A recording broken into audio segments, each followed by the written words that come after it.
Hi, I'm Nikki and I have been teaching fitness for almost 30 years, which sounds a little bit scary, but I still absolutely love what I do. And currently I teach Pilates.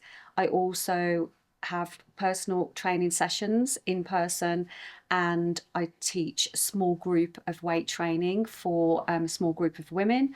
And I have my online midlife Mojo method program. I was actually working full time as a housing officer when I did my first exercise course, and that was exercise to music. And I only really did it to learn more about the body for my own fitness journey. But my tutor obviously saw something in me that I didn't see in myself and encouraged me to go out there and give it a go. It was terrifying thinking of standing up in front of people and teaching because I am an introvert. But anyway, I gave it a go. I went out, I practiced, hired a room, and I practiced with my friends first before getting classes in local gyms. And then I went on from there to do my personal training and Pilates. And it took about 5 years in total to transition fully from being a full-time housing officer to being a full-time fitness professional. Well, my first course was with Central YMCA, and they were holding the course locally. And then following that, I've attended fitness conventions, and you can pick up information about courses being advertised at fitness conventions.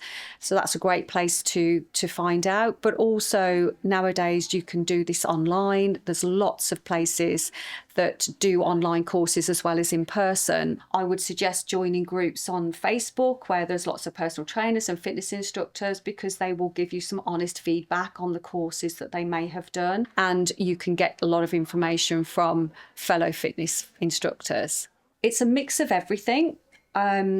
I've attended courses in person. I've also attended online courses, and I follow people on social media that I feel know more than I do, so that I can learn from them.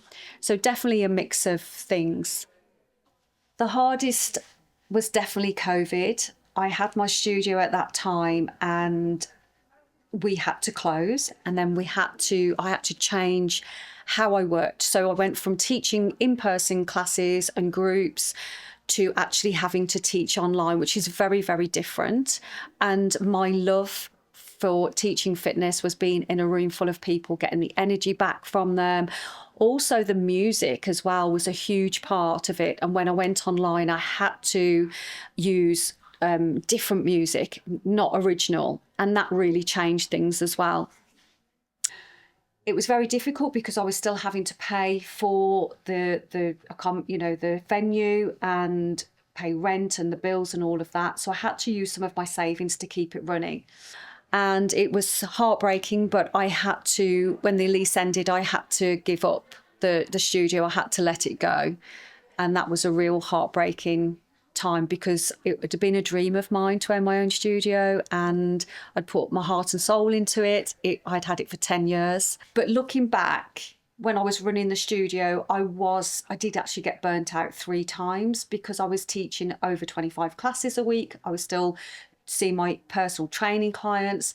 I was trying to run the business at the same time, doing all the admin, marketing, all of those things. But it did actually help me reassess what I was doing. And I feel like I've got a better balance in my life and more longevity in my career as well. And sometimes what feels like the worst thing is actually sometimes helps you to reset and can become a better thing.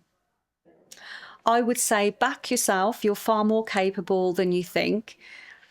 And you don't need to feel ready to start. Starting will build the confidence.